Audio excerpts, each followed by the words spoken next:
Saint Michel, ange de la douleur.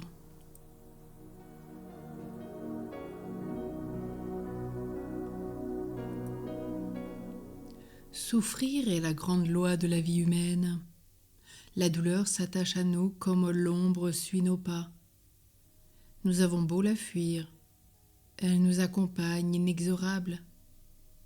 Des voies nombreuses la conduisent jusqu'à nous, et elle nous atteint dans tout notre être. Dans notre esprit qu'elle tourmente par des anxiétés, des doutes, des scrupules. Dans notre cœur qu'elle déchire par des séparations, des oublis, des ingratitudes, des deuils. Dans notre âme qu'elle saisit jusque dans ses replis les plus cachés. Dans notre corps qu'elle accable par le travail, qu'elle use par les privations, qu'elle torture, brise, dévore par la maladie. Dieu veut, semble-t-il, nous faire ressentir tous les aiguillons de la couronne d'épines, nous faire porter tout le poids de la croix. Comme le jour succède au jour, la peine succède à la peine. Ah, il est à plaindre celui qui souffre et qui n'a pas de foi. Pour nous, chrétiens, au sein de tant de tristesse, d'angoisse et de douleur, d'où nous viendra le rayon béni qui éclaire les ombres de la pauvreté et les ténèbres de la souffrance? Où puiserons-nous la force qui soutient la faiblesse, relève le cœur, l'espérance qui donne du courage et console en entr'ouvrant les perspectives de l'éternité? Le Rédempteur du monde voulut souffrir. Il s'est fait semblable à nous en tout, le péché excepté. Le ciel et la terre, stupéfaits, le virent épuisé, broyé. Et Jésus, accablé dans son âme et dans son corps, demandait à son Père d'éloigner de lui le calice d'amertume. La réponse de Dieu fut l'envoi de son ange. Un ange lui apparut, dit l'évangéliste, et le réconforta. Luc 22, 43. Les commentateurs reconnaissent ici l'archange Saint Michel. Il convenait, disent-ils, que le prince des anges rendît ce service à l'homme-dieu. Ce qu'il dit, Saint Bonaventure l'a pieusement exprimé. Nous avons supplié la divine majesté d'éloigner de vous ce calice. Et le Père éternel a répondu, Jésus, mon fils, sait que s'il veut le salut des âmes, il lui faut mourir pour elles. Seigneur, que choisissez-vous donc? Je veux le salut des âmes, je préfère donc mourir. Courage alors. Les œuvres du Très-Haut doivent être magnifiques et son courage invincible.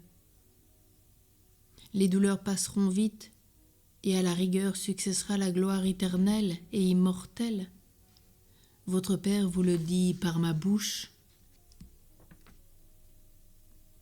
Depuis cette grande scène, l'archange Saint Michel a reçu un don spécial, le don de consoler. Il faut donc l'appeler aux heures troublées de la vie.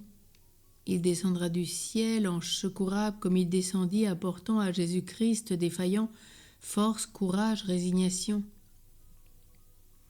Il nous dira comme au Sauveur qu'il nous est bon de souffrir, car la souffrance expie, sanctifie et fait acquérir des mérites.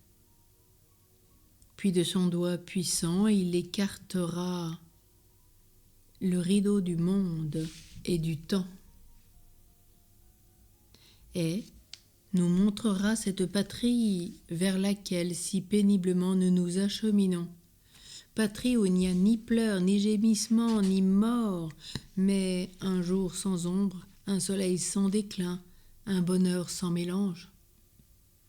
Si cette vision ne nous guérit pas, du moins elle nous soutiendra, et nous attendrons l'espérance au cœur, sinon le sourire aux lèvres, la réalisation des divines promesses. Dans la pratique de ce jour, dans les peines de la vie, levons les yeux au ciel et appelons à notre secours l'ange des célestes consolations. Dans l'histoire de ce jour, 40 soldats de Sébaste avaient refusé de sacrifier aux idoles. Le gouverneur ordonne de les exposer durant la nuit sur un étang glacé. Là, il prie et demande qu'entrés 40 dans l'arène, il soit aussi 40 à cueillir la palme. Mais l'un d'eux perd courage et va se jeter dans le bain chaud préparé tout à côté pour tenter ces généreux confesseurs de la foi. Hélas, il y meurt aussitôt. Les autres restent plus résolus que jamais à mourir pour Jésus-Christ. Ils s'y exhortent mutuellement lorsque, à la 3e heure de la nuit, une grande clarté paraît sur le lac et des anges descendent du ciel avec des couronnes qu'ils posent sur la tête des héroïques martyrs. Un des gardes divinement inspirés nous dit l'histoire prit la place de celui qui avait failli. Au témoignage de saint Éphrem, diacre de l'église d'Édesse, c'est saint Michel qui vint consoler les 40 martyrs et adoucir la rigueur de leurs tourments. Prions. Ô saint Michel, ange consolateur des âmes affligées, accorde-nous dans nos épreuves votre puissante et efficace protection. Apprends-nous à souffrir avec résignation et par amour pour Dieu. Fais descendre sur nous les grâces et les bénédictions du ciel, afin que nous supportions chrétiennement les peines et les douleurs de la vie, et que nous méritions la récompense promise par Jésus-Christ à tous ceux qui souffrent avec lui et pour lui. Qu'il en soit ainsi. Saint Michel Archange, de ta lumière éclaire-nous. Saint Michel Archange, de tes ailes protège-nous. Saint Michel Archange, de ton épée défends-nous de tout mal et du péché. Amen.